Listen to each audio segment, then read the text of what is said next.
Our first contact concerning the Enve ventilator was 6 or 7 years ago.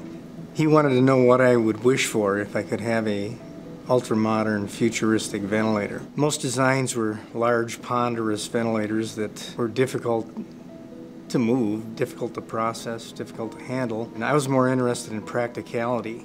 If we could do many different things with a single machine, we could streamline education, streamline expenses related to supplies.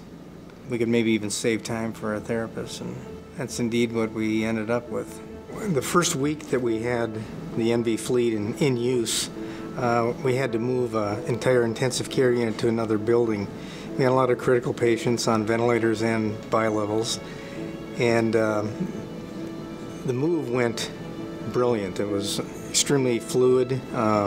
We didn't have any problems. Since we used Enve's as a replacement for all of the ventilators they had been on before, it was so easy from that point on. Typically, in a simple transport procedure, we need an entire separate secondary ventilator. We need to process that down in the department. We need to assemble the circuit. We do a checkout procedure. We have to transport it up to the unit. We then integrate all the existing settings from the primary ventilator and then mount the ventilator. Then we take the ventilator off the patient and sometimes have to set them on lesser settings. With the Enve ventilator, all of that process, the time and the expense involved with that is removed. We no longer need a secondary fleet. We don't need the supplies that are used there. We don't need the time. In terms of expense for me, my transport fleet cost me $80,000 when I purchased it. We spend over $20,000 a year just in circuits and accessories for simple transports. We've calculated that the time runs around 600 hours just for that process of the setting up of this ventilator and transporting it up for use. That doesn't include transport time. We've got about 600 hours is about $23,000 in labor savings. We still hold to the present theory that the fewer times we break the circuit, the less likely we will have a VAPS condition occur. So we try to keep a sealed circuit.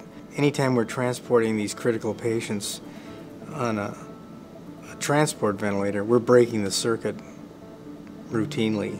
The Enve, when put into use, will go through, basic support, transport, without any breaks, without any reason to break.